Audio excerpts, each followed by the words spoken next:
Have you ever felt a stirring deep within your soul, a sense that you were meant for something greater? Perhaps it's a whisper in the stillness, a calling you can't quite put into words. Life can sometimes feel like a series of unconnected events, but what if every moment, every joy, every sorrow is part of a divine tapestry, weaving you into the purpose you were created for? As C.S. Lewis once said, "You are never too old to set another goal or to dream a new dream." What if that dream is God's voice, nudging you toward your sacred destiny? Today we embark on a journey to explore the 9 unmistakable signs that you are chosen by God. These aren't just abstract ideas or fleeting emotions. They are divine markers, placed in your life by a creator who sees you, knows you, and calls you by name. These signs reveal that God is not only present, but actively working in and through you to fulfill a purpose far beyond what you could imagine. From the courage to love unconditionally, to the willingness to surrender in the face of uncertainty, these signs are more than just spiritual milestones. They are guideposts on the path to discovering who you are in God's grand design. Through the wisdom of C.S. Lewis and the timeless truths of Scripture, we will uncover how these signs illuminate your calling and draw you closer to the heart of God. So take a deep breath, open your heart, and prepare to recognize the ways God has been speaking to you all along. You are not here by accident. You are chosen, and today you'll discover why. Let's dive into the 9 powerful signs that reveal your divine calling. 1. Agape love. The ultimate call. Love is a word that echoes through the halls of human history, inspiring songs, stories, and sacrifices. Yet, among the myriad forms of love, there is one that stands above all: agape love, the ultimate call. C.S. Lewis described agape as selfless, endless, and divine, the kind of love that desires nothing in return. It is the purest form of love, rooted not in fleeting emotions, but in unwavering commitment and grace.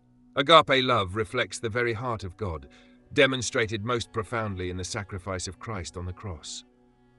But God demonstrates his own love for us in this: while we were still sinners, Christ died for us. Romans 5:8. Unlike love that is transactional or conditional, agape love asks nothing in return. It flows freely, like a river that nourishes barren lands, expecting no reward. This kind of love challenges us to step beyond the bounds of our comfort and desires. It asks us to love the unlovable, forgive the unforgivable, and give when it costs us something precious.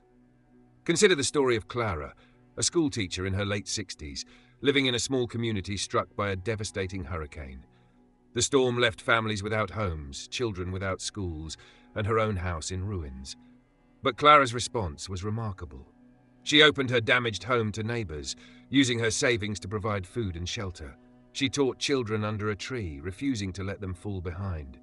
When asked why she gave so much, her answer was simple: "I have been loved by God, and that love compels me to love others." Clara's story illustrates the beauty of agape love, a love that expects nothing but transforms everything. This selfless love isn't always easy. It requires courage, patience, and the willingness to put others before ourselves. But it is also the highest calling we can aspire to. When we love unconditionally, we become vessels of divine grace, pouring out God's light into a world darkened by selfishness and indifference. Agape love challenges us to be like Christ, who loved without limits and forgave without hesitation. Take a moment to reflect. Who in your life needs agape love? Is it the friend who betrayed you, the family member who disappointed you, or even the stranger who needs a helping hand?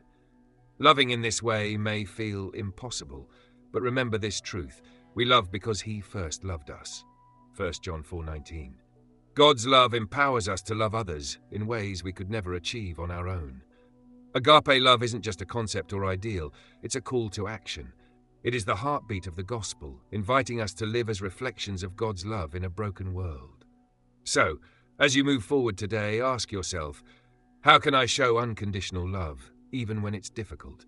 For in loving selflessly, you fulfill the ultimate call and step into the fullness of God's purpose for your life.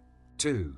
Thirst for truth. Truth is the foundation of every meaningful journey, yet it is often elusive, demanding courage and humility to uncover. C.S. Lewis's life is a testament to the transformative power of seeking truth. Once a staunch skeptic and self-proclaimed atheist, Lewis's relentless pursuit of truth ultimately led him to the shores of faith. He described this journey as being dragged kicking and screaming into the kingdom of God. This transformation wasn't born of blind belief, but through a deep intellectual longing to understand the essence of life and existence. Lewis's thirst for truth began with a profound dissatisfaction with the world's answers. He was drawn to the writings of great thinkers and philosophers, yet he found their explanations of life's meaning insufficient. In his pursuit, he grappled with fundamental questions. What is the source of morality? What explains our longing for purpose? What is the ultimate truth behind existence? This journey, filled with doubt and questioning, became the pathway that led him to faith in Jesus Christ. Lewis's journey mirrors the biblical promise in John 8:32, "Then you will know the truth, and the truth will set you free." For Lewis, truth wasn't merely an intellectual discovery. It was an encounter with the living God, who shattered his skepticism and revealed a reality more profound than he had ever imagined. The thirst for truth is not a coincidence. It is a divine echo within every human soul. It is God's invitation to draw closer to him, to explore the eternal truths that anchor our faith. This longing calls us to reject half-truths and illusions in favor of what is real and lasting. But how do we, like Lewis, begin this journey of truth? First, seek God through Scripture. The Bible is a wellspring of truth that speaks directly to the human heart. Verses like Psalm 119, 105, "Your word is a lamp to my feet and a light to my path," remind us that God's word provides clarity in a world filled with confusion. Begin with the Gospels, where Jesus' teachings illuminate what it means to live in truth. Second, question boldly. Like Lewis, don't shy away from doubt or difficult questions. God is not afraid of your skepticism. In fact, he invites it. Isaiah 1:18 says, "Come now, let us reason together." Engage with Christian apologetics, explore works like Lewis's Mere Christianity, and have honest conversations with those who can guide you. Third, listen to the still small voice. Truth is not always loud. It often whispers in the quiet moments. Take time for reflection and prayer, asking God to reveal his truth to you. Trust that his Spirit will guide you. As promised in John 16, verse 13, "When the Spirit of truth comes, he will guide you into all truth." Lewis's story reminds us that the pursuit of truth is not a destination, but a journey toward freedom, purpose, and God himself. So let your longing for truth lead you closer to the one who is truth, and may you find, as Lewis did, that truth is not an idea, but a person, Jesus Christ. 3. Sensitivity to moral compass.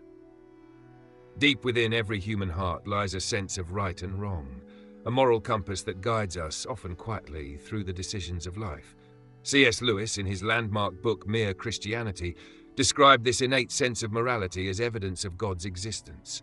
He called it the law of human nature, a universal understanding of good and evil that transcends cultures, beliefs, and personal preferences. Lewis argued that this moral law isn't something we invent, but something we discover, written into our very being by the Creator.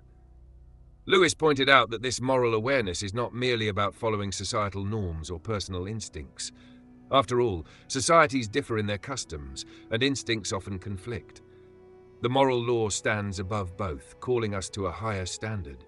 It whispers to us in moments of choice, urging us to act with justice, compassion, and humility. "When I have been angry because someone has broken faith with me," Lewis wrote, "I am only showing that I understand faithfulness to be something I ought to practice myself." This internal compass is a gift from God, a reflection of his character, and a guidepost for living a life aligned with his will. One powerful example of someone following their moral compass is the story of Rosa Parks. In 1955, she refused to give up her seat on a bus to a white passenger, defying unjust segregation laws. Her quiet act of defiance sparked the civil rights movement, inspiring millions to stand against systemic injustice.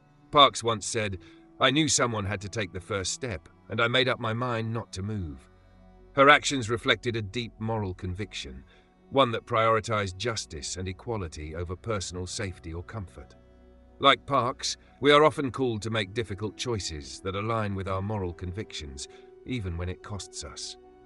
In a world that frequently celebrates self-interest and moral relativism, standing for what is right can feel lonely. Yet, as followers of Christ, we are called to be salt and light, preserving truth and shining in the darkness. He has shown you, O mortal, what is good. And what does the Lord require of you? To act justly and to love mercy and to walk humbly with your God. Micah 6:8. Living by your moral compass begins with small everyday actions, defending someone being mistreated, speaking truth in love, or choosing honesty in a difficult situation. These moments, though seemingly insignificant, shape your character and reflect God's righteousness to the world. Ask yourself, where is God calling me to stand for justice, love mercy, or act with integrity? Perhaps it's in your workplace, school, or community. Take courage in the knowledge that this sensitivity to moral truth is not merely a burden, it is a divine calling. By living in alignment with the moral law written on your heart, you become a beacon of hope and truth in a world desperately in need of both. So go forth boldly, stand for what is good, defend the vulnerable. In doing so, you fulfill your role in God's grand story, embodying His justice and love in a broken world. Nuster 4. Power of imagination.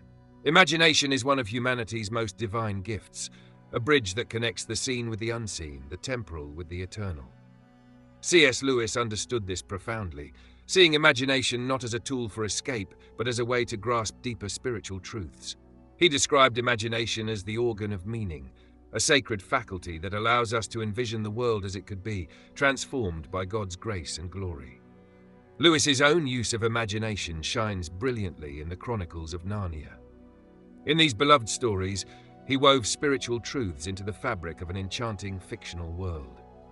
Through the mighty lion Aslan, Lewis illustrated the sacrificial love of Christ, showing how his death and resurrection bring redemption to a broken world.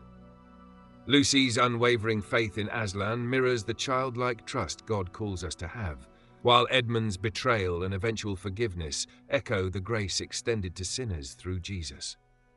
These stories don't just entertain, they invite readers to see divine truths through the lens of wonder and creativity. But imagination isn't just for writers or artists. It's a gift given to all of us, a reflection of the Creator's nature within. When we imagine, we participate in God's creative work, painting glimpses of His kingdom onto the canvas of our lives. Imagination allows us to dream of what's possible when God's love transforms our hearts and communities. It stirs us to act boldly, envisioning a world where justice, mercy, and grace reign supreme. Consider this. How might you use your imagination to glorify God? Perhaps it's through writing a story that conveys hope, composing music that lifts hearts toward heaven, or creating art that reflects His beauty. Even everyday acts, planning ways to serve others, teaching children, or solving problems at work can be infused with divine creativity. Whatever you do, do it all for the glory of God. 1 Corinthians 10:31. Lewis's legacy reminds us that imagination is not trivial. It's a sacred tool for connecting earthly life with divine realities.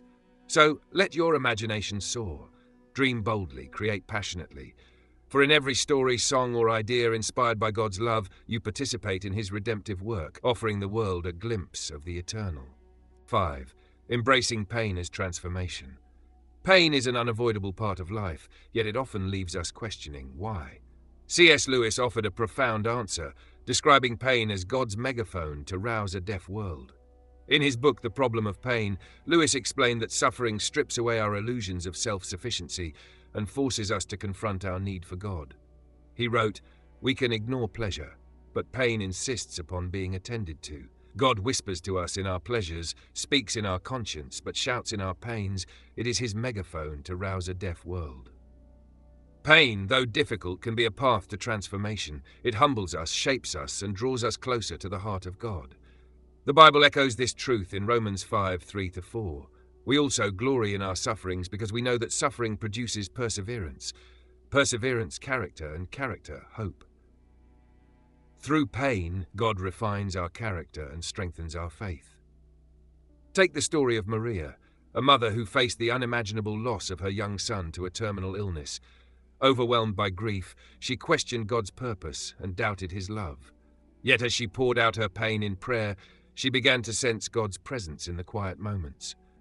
Maria decided to honor her son's memory by starting a foundation to help other families facing similar losses.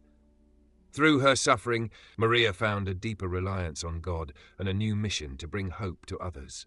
Maria's story reminds us that while pain may shatter our world, it can also be the catalyst for profound growth and purpose. God does not waste our suffering. Instead, he uses it to shape us into his image and equip us to comfort others.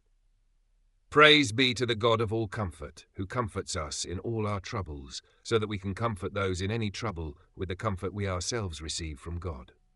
2 Corinthians 1:3-4. When we face pain, it's natural to want to escape or avoid it. But what if instead we leaned into it, trusting that God is at work in ways we cannot see? Lewis understood that pain is not senseless. It is part of a larger narrative of redemption. When we surrender our pain to God, he transforms it into a testimony of his grace. If you are walking through a valley of suffering, take heart. Know that God is with you, even in your darkest moments.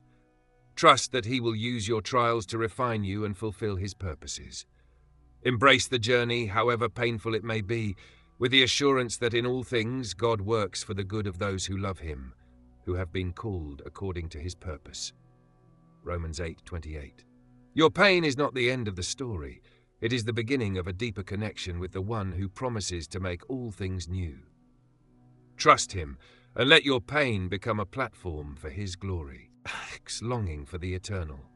Deep within every human soul lies an unshakable longing, a yearning for something beyond the confines of this world. C.S. Lewis called this Sehnsucht, a German word that captures a deep, almost indescribable longing for the eternal, a sense that we are made for something greater than what this life can offer. In Mere Christianity, Lewis wrote, "If I find in myself a desire which no experience in this world can satisfy, the most probable explanation is that I was made for another world." This longing is not mere wistfulness or dissatisfaction with life's struggles. It is a divine echo, a signpost pointing us toward heaven. It is the feeling we get when we glimpse beauty so profound that it takes our breath away, or when love touches our hearts in ways that words cannot express. These moments, though fleeting, remind us that we are pilgrims journeying toward our true home with God. The Bible affirms this eternal perspective in Colossians 3:2. Set your mind on things above, not on earthly things. This verse challenges us to lift our gaze beyond the temporary pleasures and distractions of this world and focus on the eternal joys of God's kingdom. Our longing for heaven is not escapism.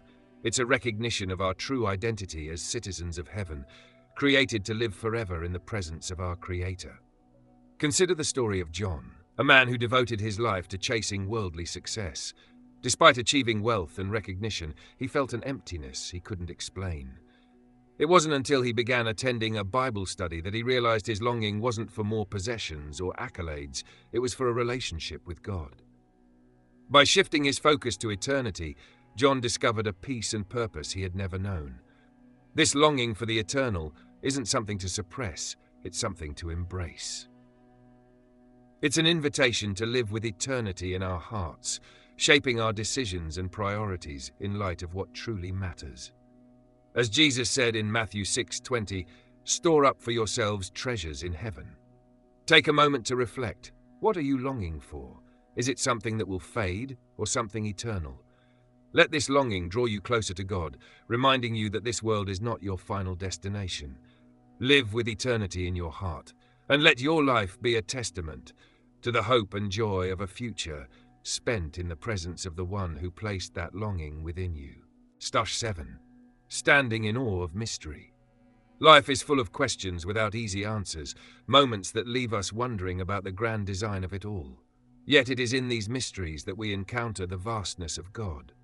C.S. Lewis embraced mystery with humility, seeing it not as a barrier to faith but as a doorway to deeper trust. He once wrote, "Faith is the art of holding on to things in spite of your changing moods." This kind of faith doesn't demand all the answers, but finds peace in the presence of the one who knows all. The mysteries of God are woven into the fabric of creation. From the intricacies of a flower to the vastness of the universe, we see glimpses of a creator whose ways are higher than ours. Isaiah 55:8-9 reminds us, "For my thoughts are not your thoughts, neither are your ways my ways, declares the Lord." This truth invites us to approach God with reverence and awe, trusting in his wisdom even when life doesn't make sense. Consider the story of Sarah, a young woman who faced an unexpected diagnosis of cancer.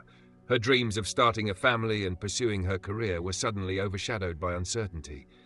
Yet in the midst of her fear, Sarah chose to trust God's plan. She said, "I don't understand why this is happening, but I believe that God is with me and will use this for good." Her faith inspired those around her, and through her journey, she found opportunities to share God's love with others in similar struggles. Sarah's story exemplifies the beauty of standing in awe of mystery. It reminds us that trust doesn't come from understanding everything, but from knowing the one who holds all things together. Faith is not about having all the answers, but about resting in the assurance that God's plans are for our good, even when they are beyond our comprehension. When life feels uncertain, remember that mystery is not a void to fear, but a space to encounter God's majesty. Embrace the unknown with humility, as it opens the door to a deeper relationship with the Creator. Trust that, as Lewis said, faith is holding on when your feelings waver, relying on the eternal truths of God's character and promises. Let the mysteries of God lead you not to frustration, but to wonder. Approach them with childlike awe, confident that one day all will be revealed in His perfect time. Until then, rest in the peace of knowing that you are held by the one who understands it all. Courageous love.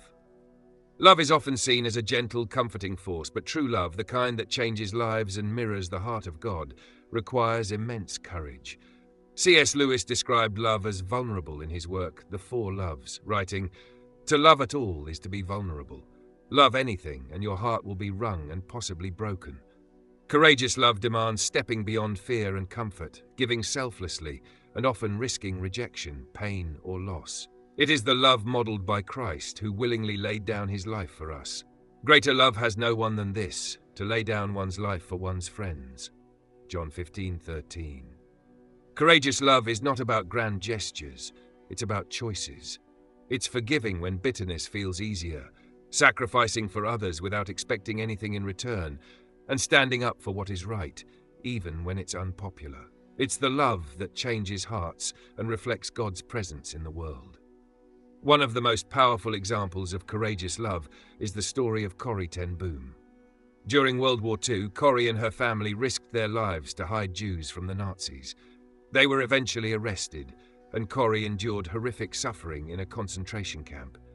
Yet after the war, she showed extraordinary love by forgiving one of the guards who had caused her immense pain. In her own words, forgiveness is an act of the will, and the will can function regardless of the temperature of the heart. Corrie's ability to forgive demonstrated a love that was not bound by human limitations but empowered by God. This kind of love is not easy. It requires reliance on God's strength. As Paul writes in 2 Timothy 1:7, "For the Spirit God gave us does not make us timid, but gives us power, love, and self-discipline." Courageous love is the hallmark of those who live by faith, reflecting the sacrificial love of Christ to a world that desperately needs it. Think about your own life. Is there someone who needs your love, even when it feels difficult? Perhaps it's a friend who betrayed you, a family member you've grown distant from, or a stranger in need of help. Loving courageously doesn't mean ignoring pain or injustice. It means choosing to act with grace and compassion, even when it's hard. This week, take a step toward courageous love. Forgive someone who has hurt you. Help someone who can't repay you. Stand up for someone who needs your voice. These acts may seem small, but they carry the power to transform lives and reflect the heart of God. As Lewis reminds us, there is no safe investment. To love at all is to be vulnerable. Embrace this vulnerability. Love boldly, courageously, and selflessly, knowing that every act of love brings light into the darkness and draws you closer to God's purpose for your life. As we reflect on the 9 powerful signs that reveal you are chosen by God, one truth shines through. Your life has a divine purpose. From the call to love unconditionally to the courage to trust God amidst mystery and pain, each sign points to a greater truth. God has set you apart for His kingdom work. These signs are not just markers of your identity, but guideposts to help you navigate your journey of faith. Agape love reminds us to love selflessly, reflecting God's grace to the world. The thirst for truth compels us to seek what is real, leading us to the heart of God. Our sensitivity to the moral compass written on our hearts drives us to champion justice and mercy. Imagination connects us to the eternal, allowing us to envision and create in harmony with God's will. Pain, though difficult, becomes a transformative tool, drawing us closer to Him. Our longing for the eternal reminds us we are pilgrims destined for heaven. Embracing the mysteries of faith teaches us humility, while courageous love calls us to take bold actions in the name of Christ. Finally, trusting in God's providence gives us peace, knowing He is in control of all things. These signs are God's way of speaking to you, calling you to step boldly into your divine purpose. This is your moment to respond. Love courageously, even when it's hard. Seek truth relentlessly, even when the answers are unclear. Trust God wholeheartedly, even in the face of uncertainty. Your life is not an accident, it's a masterpiece in the making, woven by the Creator's hands. C.S. Lewis reminds us, you are never too old to set another goal or to dream a new dream. So, take that first step today. Whether it's forgiving someone, standing for justice, or surrendering your plans to God, act in faith, knowing that He will equip you for the journey ahead. As you go forth, let the words of Jeremiah 29:11 anchor your heart. For I know the plans I have for you, declares the Lord, plans to prosper you and not to harm you, plans to give you hope and a future.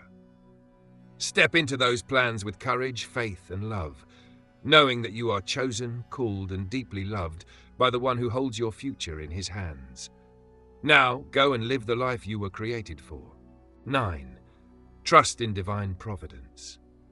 Trusting in God's providence means surrendering control and believing that His plans are far better than our own. C.S. Lewis captured this beautifully in The Problem of Pain, writing, "The truth is, of course, that what one calls the interruptions are precisely one's real life, the life God is sending one day by day. Divine providence reminds us that even in the midst of chaos, God is orchestrating every detail of our lives for His greater purpose." Surrendering to God's providence is not passive resignation, it's an active act of faith.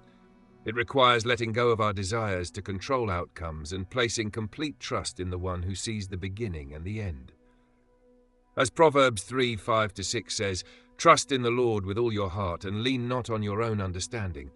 In all your ways submit to Him, and He will make your paths straight." Consider the story of George Muller, a 19th century Christian evangelist and founder of several orphanages. Miller's life was a testament to unwavering trust in God's provision. He never asked for donations but prayed fervently for God to meet the needs of the orphans in his care. Time and again, miraculous answers came. On one occasion, with no food for breakfast, Miller gathered the children and prayed, thanking God for His provision. Moments later, a baker knocked on the door with bread, and a milkman whose cart had broken down nearby donated fresh milk. Miller's faith in God's providence inspired generations, demonstrating that God is always faithful to provide. Miller's story challenges us to consider, where are we holding on too tightly? Are we trusting God only in good times, or are we willing to surrender everything, even our fears and uncertainties, into His hands? Trusting in divine providence doesn't mean we will avoid difficulties.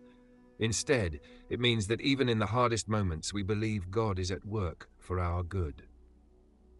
And we know that in all things God works for the good of those who love Him, who have been called according to His purpose. Romans 8:28. This week, take a step toward deeper trust in God. Begin by keeping a journal of how you see His faithfulness in your life. Write down the answered prayers, unexpected blessings, and moments of peace that remind you of His care. When doubts arise, look back on those entries as a testament to God's providence and faithfulness. Trusting in divine providence is a journey. It asks us to relinquish our plans and align our hearts with God's will, knowing that His ways are higher than ours. As Lewis reminds us, the interruptions and challenges we face are not obstacles. They are God's invitations to trust Him more deeply. Surrender your plans, your fears, and your future into His hands, and experience the freedom that comes from knowing the Creator of the universe is holding your life securely.